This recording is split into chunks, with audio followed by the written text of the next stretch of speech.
Hello guys, कैसे हैं आप सब। उम्मीद है आप सब ठीक ठाक होंगे। तो आज हम मूवी देखने वाले हैं ब्रदर्स। तो कहानी की शुरुआत में हमें दिखाया जाता है एक घर को, जहाँ पे दो बच्चे मिलकर एक लॉकर को खोलने की कोशिश कर रहे होते हैं। इन दोनों बच्चों का नाम होता है, एक का नाम माइक होता है और एक का नाम जेडी होता है। यहाँ पे जेडी और माइक इस लॉकर को खोलने की कोशिश कर रहे होते हैं। वहीं हमें घर के अंदर दिखाया जाता है कि दो लोग बैठकर बात कर रहे होते हैं कि ये लोग लॉकर नहीं खोल सकेंगे, ये लोग लॉकर नहीं खोल पाएंगे। और इतने में ये दोनों लॉकर खोल लेते हैं और घर के अंदर आते हैं और आकर इन्हें दिखाते हैं कि हमने लॉकर खोल लिया है। तब यहाँ पे ये दोनों आदमी कहते हैं कि शाबाश बेटा, तुम दोनों पक्के चोर बनोगे। यहाँ हमें पता चलता है कि ये सारी फैमिली चोर है। और यहाँ पे ये दोनों बच्चे मुझसे पूछते हैं अपनी माँ के बारे में। तो यहाँ पे वो दोनों आदमी कहते हैं कि तुम्हारी माँ अपनी बॉयफ्रेंड के साथ कहीं घूमने गई है। इसकी माँ का बॉयफ्रेंड का नाम होता है ग्लेन। इतने में यहाँ पे इनकी माँ भी आ जाती है। और जैसे ही इनकी माँ घर में आती है तो उसकी माँ के पीछे पुलिस भी लगी होती है, क्योंकि ये और उसके बॉयफ्रेंड दोनों ने कहीं डायमंड की चोरी की होती है। अब ये लोग यहाँ से भागने की तैयारी कर रहे होते हैं। अब जैसे ही यहाँ से भागते हैं तो यहाँ इनकी माँ अपने बच्चों को कहती है कि एक दूसरे का ख्याल रखना, और ये कहकर वो यहाँ से निकल जाती है। और पुलिस भी उसकी माँ के पीछे लगी हुई होती है। जैसे ही थोड़े आगे जाते हैं तो यहाँ इनकी माँ को दिखाया जाता है उसके बॉयफ्रेंड के साथ। वो अपने बॉयफ्रेंड ग्लेन को कहती है कि हमें माल कहीं छुपाना होगा। इतने में उसका बॉयफ्रेंड वो हीरा निकालता है और खा जाता है। और इसके बाद यहाँ पे कुछ नहीं लिखा जाता है। फिर यहाँ से सीन शिफ्ट होता है और हमें दिखाया जाता है कि यहाँ पे माइक और जेडी अब बड़े हो चुके हैं और ये दोनों यहाँ एक वैन में बैठे होते हैं और चोरी की प्लान कर रहे होते हैं। और ये दोनों अंदर जाते हैं चोरी करने के लिए। तो यहाँ पे जेडी माइक को कहता है कि तू जाके गाड़ी निकाल, और माइक जाता है गाड़ी निकालने के लिए। और जैसे ही माइक जाता है गाड़ी निकालने के लिए, यहाँ पुलिस आ जाती है जेडी को पकड़ने के लिए। और पीछे से माइक आकर पुलिस वाले के ऊपर हमला करता है और यहाँ से ये दोनों भागने लगते हैं। लेकिन किस्मत ख़राब होती है जेडी की, और जेडी पकड़ा जाता है और माइक वहाँ से बच के निकल जाता है। माइक को पुलिस ने देखा नहीं होता है और फिर जेडी को पुलिस पकड़ कर ले जाती है। फिर यहाँ से सीन शिफ्ट होता है 5 साल बाद का दिखाया जाता है, जहाँ पे जेडी जेल में होता है और वहाँ पे उसकी बेल भी हो चुकी होती है। यहाँ पे एक पुलिस वाला आता है और जेडी को कहता है कि तुझे मेरा एहसान याद रखना चाहिए। ये पुलिस वाले का बाप जज होता है। यहाँ पे पुलिस वाला और जेडी के बीच में कुछ डील हुई होती है। फिर यहाँ से जेडी बाहर निकल जाता है और फिर हम देखते हैं माइक को। माइक अब शादी कर चुका है। यहाँ पे उसकी एक बीवी भी होती है जो कि प्रेग्नेंट होती है। अब यहाँ पे ये दोनों कुछ बात कर रहे होते हैं। यहाँ पे माइक की बीवी उससे कहती है कि तुम जब वापसी आओगे तो मेरे लिए खाना भी लेते हुए आना, और इससे कुछ प्रमोशन की भी बात करती है। यहाँ पे आज माइक का प्रमोशन होने वाला होता है। अब जैसे ही माइक अपने होटल में जाता है तो उसे पता चलता है कि उसे नौकरी से भी निकाल दिया गया है। अब माइक यहाँ थोड़ा परेशान होता है, लेकिन वो फिर भी मिल लेकर वापसी घर में आता है। अब वो जैसे ही घर में आता है तो वहाँ देखता है कि वहाँ पे जेडी पहले से बैठा हुआ है, और ये देखकर माइक बहुत शॉक हो जाता है, क्योंकि माइक उसे 5 साल के बाद मिला होता है। उस चोरी के बाद माइक उससे नहीं मिला होता और माइक की बीवी उसे इतना खास नहीं जानती। अब यहाँ पे ये दोनों कुछ बात कर रहे होते हैं और माइक उसे कहता है कि तू यहाँ पे क्यों आया। तो जेडी माइक को बताता है कि मेरे पास एक काम है। तो माइक जेडी को कहता है कि अब मैंने वो सब कुछ छोड़ दिया है। तो यहाँ पे जेडी माइक को कहता है कि मैं वो सब कुछ तेरे बगैर भी कर सकता हूँ, लेकिन मुझे तेरी फिक्र है, मुझे तेरी ज़रूरत है। लेकिन माइक फिर भी नहीं मानता और यहाँ से जेडी चला जाता है अपने घर में। जेडी जैसे ही अपने रूम में जाता है, वहाँ पे वो पुलिस वाला होता है और वहाँ जेडी की खूब धुलाई करता है। उसने एक फ़ोन भी दिया होता है जेडी को अपने काम के लिए। वो वहाँ जेडी को ब्लैकमेल करता है कि अगर तूने मेरा काम नहीं किया तो मैं तुझे जान से मार दूंगा, और नहीं तो दोबारा जेल में डाल दूंगा। वो वहाँ पे एक बंदूक के ऊपर जेडी की फिंगरप्रिंट भी ले लेता है और कहता है कि अगर तूने मेरा काम नहीं किया तो मैं तुझे दोबारा से फंसवा दूंगा, क्योंकि मेरा बाप जज है और मेरे बाप की वजह से ही तू बाहर निकला होता है। और वो जेडी को एक दो पंच लगाकर और भी वहाँ से चला जाता है और जेडी बेहोश होता है। अब जैसे ही जेडी की आँख खुलती है तो सामने उसे माइक खड़ा नजर आता है और वो पुलिस को कॉल कर रहा होता है। तो जेडी उससे फ़ोन लेकर रख देता है और कहता है कि पुलिस को फ़ोन नहीं कर, ये सब कुछ उस पुलिस वाले ने किया है, वो मुझे ब्लैकमेल कर रहा है, उसने एक बंदूक के ऊपर मेरे फिंगरप्रिंट भी ले लिया है। अब अगर हमने उसका काम नहीं किया तो हम बहुत परेशानी में आ जाएंगे। माइक जेडी से पूछता है कि काम क्या है, और जेडी माइक को कहता है कि बस एक छोटा सा काम है, एक तिजोरी खोलनी है और तेरा काम ख़त्म। तो यहाँ पे माइक भी बात मान जाता है और यहाँ माइक अपनी बीवी को फ़ोन करता है और कहता है कि मुझे 1-2 दिन के लिए काम से बाहर जाना है। यहाँ उसकी बीवी उससे बहुत नाराज़ होती है, क्योंकि वो प्रेग्नेंट भी होती है। वो कहती है तुम मुझे ऐसे टाइम पे छोड़ कर जा रहे हो। लेकिन माइक उसे कहता है कि मुझे बहुत ज़रूरी काम है, सिर्फ 3 दिन में मैं वापस आ जाऊंगा। वो अपनी बीवी से कुछ बहाना लगाकर यहाँ से ये जेडी और माइक दोनों निकल जाते हैं। और फिर हमें दिखाया जाता है वो पुलिस वाला अपने बाप जज के साथ होता है, और वहाँ पे वो उसका बाप जज जो है उस पुलिस वाले को निकम्मा कह रहा होता है। वो कहता है मैंने तुम्हें एक चांस दिया था, लेकिन तुम फिर भी अभी तक कुछ नहीं कर सके। तो वहाँ पे वो पुलिस वाला वो गन निकाल के अपने बाप जज को देता है, और वो कहता है कि इस पर मैंने जेडी के फिंगरप्रिंट ले लिए हैं, उसकी उंगलियों के निशान मैंने ले लिया है। अब वो कहीं पर भी जाएगा तो हम उसे पकड़ सकते हैं। लेकिन उसका बाप खुश नहीं होता, वो उसे गाली दे रहा होता है। फिर हमें अगले सीन में दिखाया जाता है कि यहाँ पे जेडी और माइक एक होटल में रूम लेकर सोने के लिए लड़ रहे होते हैं। और फिर हमें नेक्स्ट सीन में दिखाया जाता है कि ये दोनों एक घर में जाते हैं, जहाँ पे जेडी माइक को कहता है कि यहाँ मेरी गर्लफ्रेंड है और वहाँ एक लड़की भी होती है। और यहाँ जेडी माइक को कहता है कि अब तू आराम कर, मैं इससे मिलकर आता हूँ। और जेडी और वो लड़की दोनों अंदर चले जाते हैं, और माइक वहीं पे बैठ जाता है रूम के अंदर और टीवी चलाकर टीवी देख रहा होता है। तभी एक दरवाज़ा खुलता है और वहाँ से एक बंदर आता है, और वो बंदर आकर माइक के साथ बैठ जाता है। माइक ये देखकर काफ़ी हैरान होता है कि इस घर में इतना बड़ा बंदर भी है। और वहीं पे जेडी भी अपने काम में लगा हुआ होता है। असल में ये सब जेडी की एक चाल होती है।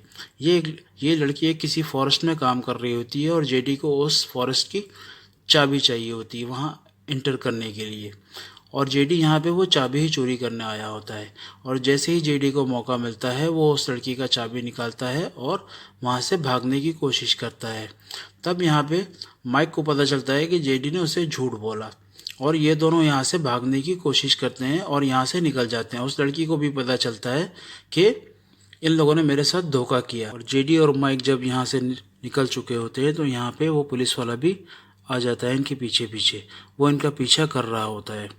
यहाँ पे उस लड़की से पता चलता है कि यहाँ से जेडी और माइक इस लड़की की चाबी चोरी करके भागे हैं। फिर हमें अगले सीन में दिखाया जाता है कि ये दोनों एक मोटल में होते हैं, और यहाँ पे जेडी नहाने गया होता है, और माइक वहाँ पे लेटा हुआ होता है।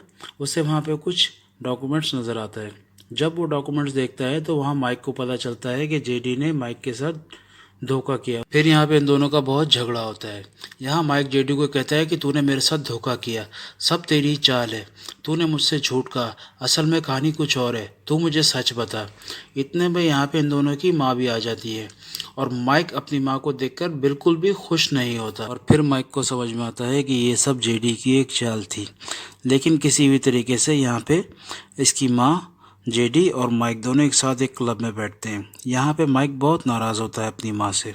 वो अपनी माँ से कहता है कि तुम्हें बिल्कुल भी हमारा ख्याल नहीं आया, 30 साल तक तुमने हमारा हाल भी नहीं पूछा। तो यहाँ इनकी माँ इनको कहती है कि बेटा, मैं बहुत परेशानी में थी, मैं बहुत तकलीफ़ में थी, अगर मैं तुम्हारे साथ आती तो तुम लोग भी परेशानी में आ जाते।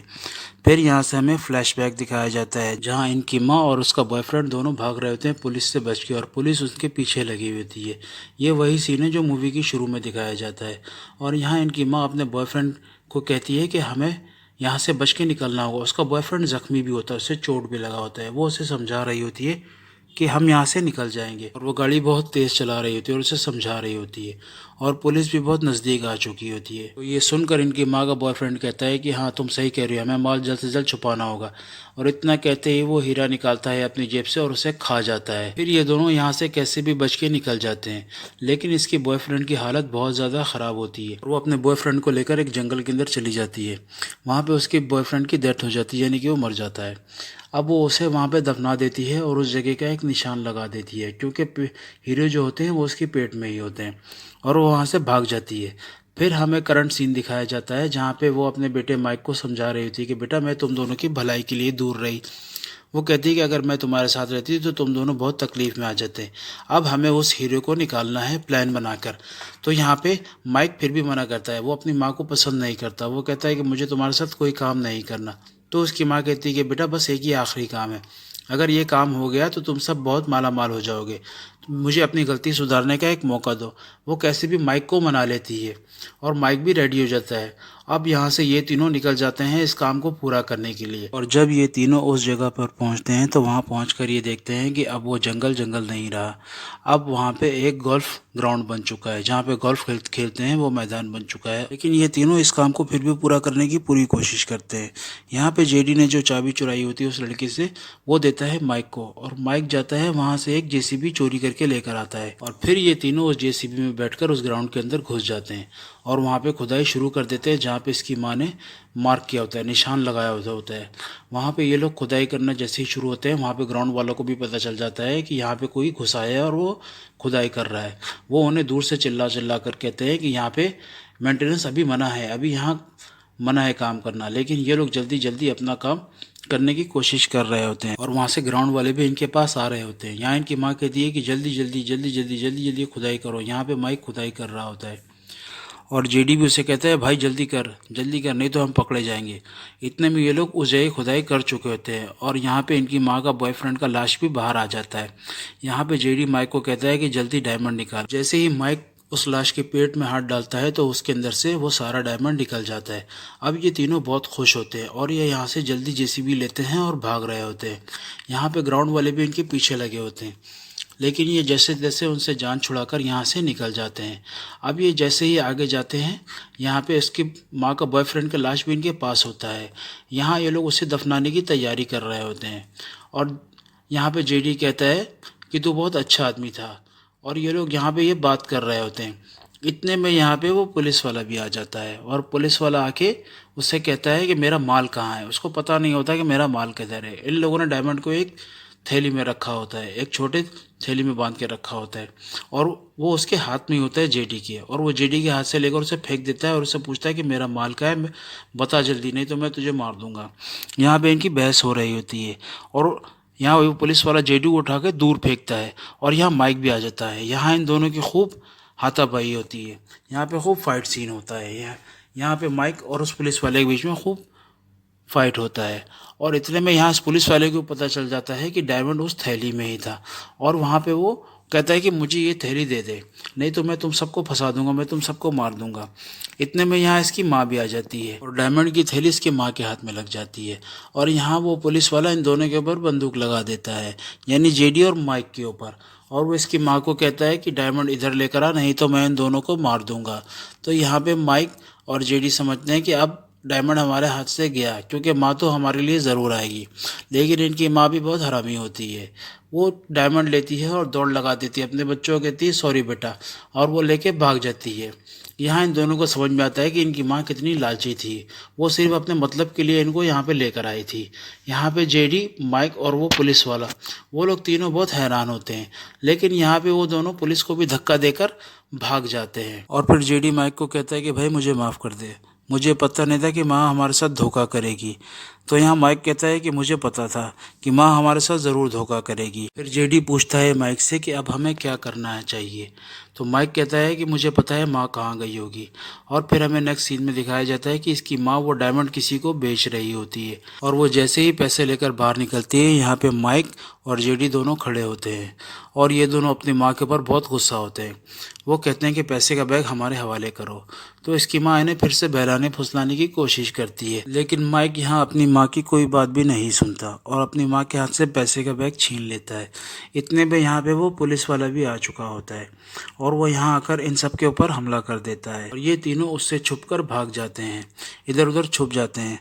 तो वो इनको कहता है कि अगर अपनी ज़िंदगी चाहते हो तो बाहर आ जाओ, नहीं तो मैं सबको मार डालूंगा। लेकिन ये तीनों अभी भी छुपे हुए होते हैं और इन तीनों की नज़र होती है पैसे के बैग के ऊपर, क्योंकि ये तीनों पैसे का बैग लेकर भागना चाहते हैं। और फिर जेडी को एक आइडिया आता है, वो पैसे के बैग में एक स्प्रे छुपा देता है और वो बैग उस पुलिस वाले के सामने रख देता है और वो कहता है ठीक है माल तुम्हारा हुआ, हमें जाने दो। और जैसे ही वो खोलता है तो उसके अंदर एक स्प्रे होता है और वो स्प्रे सीधा उस पुलिस वाले के मुंह पर लगता है, जिससे कि वो पुलिस वाला बहुत गुस्से में आ जाता है और पूरे इसमें गोली चलाने लगता है। गोली की आवाज़ से वहाँ दूसरी पुलिस भी आ जाती है। वो वहाँ पे कांटेक्ट करती है और कहती है कि जो भी है बाहर आ जाओ। तो ये पुलिस वाला उनसे कहता है कि मैं अंदर हूँ, मैं भी एक पुलिस वाला हूँ, यहाँ सब कुछ अंडर कंट्रोल है। और वो पुलिस वाला फिर उनको ढूंढने लगता है। और जैसे ही ये दोनों उसके सामने आते हैं, यहाँ इनकी खूब फाइट होती है। लेकिन ये दोनों मिलकर उस पुलिस वाले की बहुत धुलाई करते हैं, उससे बहुत मारते हैं। वहाँ पे एक बहुत बड़ी सी मूर्ति होती है। जब वो पुलिस वाला नीचे गिरा होता है तो वो मूर्ति उसके ऊपर गिर जाती है, जिससे कि उस पुलिस वाले की मौत हो जाती है। फिर बाहर से पुलिस वाले ऐलान कर रहे होते हैं। वो कहते हैं कि जो भी है अपने हथियार रखो और बाहर आ जाओ। तो यहाँ इसकी माँ आती है और वो उनको कहती है कि पैसे उठाओ और यहाँ से निकल जाओ। तो ये लोग दोनों अपनी माँ की तरफ बड़ी हैरानगी से देख रहे होते हैं, क्योंकि हमेशा इनकी माँ ने इनको धोखा दिया होता है। तो इनकी माँ कहती है कि जल्दी उठा लो इससे पहले कि मेरा मन बदल जाए। और ये दोनों ये पैसा यहाँ से उठाते हैं और भाग जाते हैं। फिर हमें अगले सीन में दिखाया जाता है कि माइक उस जज के पास होता है, उस पुलिस वाले का जो बाप होता है। वहाँ पे उस जज को कहता है कि हमारी इसमें कोई गलती नहीं थी, जो भी हो उसे जाने दो। ये मेरे पास $20 लाख है, ये $20 लाख लो और मुझे वो गन दे दो जिस पे जेडी की उंगलियों के निशान है। यहाँ पे इन दोनों के बीच में थोड़ी बहस होती है, लेकिन वो पैसा ले लेता है जज और उससे वो गन दे देता है। इसका मतलब ये होता है कि माइक ने यहाँ पे बहुत बड़ी कुर्बानी दी होती है। अपने हिस्से का जितना भी पैसा होता है वो उस जज को देकर अपने भाई जेडी को आज़ाद करवा लेता है, यानी कि अब उसे दोबारा कोई नहीं पकड़ सकता। हमें दिखाया जाता है माइक के घर का सीन, जहाँ पे जेडी, माइक और माइक की बीवी भी होती है और ये तीनों बहुत खुश होते हैं। और फिर माइक जेडी को बताता है कि मैंने अपने हिस्से के सारे पैसे उस जज को दे दिए, अब तू आज़ाद है। तब यहाँ पे जेडी कहता है कि भाई तूने अपने हिस्से का पैसा मेरे लिए क्यों ज़ाया कर दिया। तब माइक कहता है कि फैमिली के लिए सब कुछ। फिर हमें एक सीन में दिखाया जाता है कि ये दोनों अपनी माँ से मिलने जेल में गए होते हैं। तो इनकी माँ ने इसे कुछ इशारा किया जेडी को, जिससे माइक को कुछ समझ में नहीं आता है। फिर हमें अगले सीन में दिखाया जाता है कि माइक घर में होता है और जेडी फिर अपने जेब से एक डायमंड निकालता है और माइक को दिखाता है। और माइक उसे देखकर बहुत हैरान होता है, बोलता है साले ये तूने कब किया।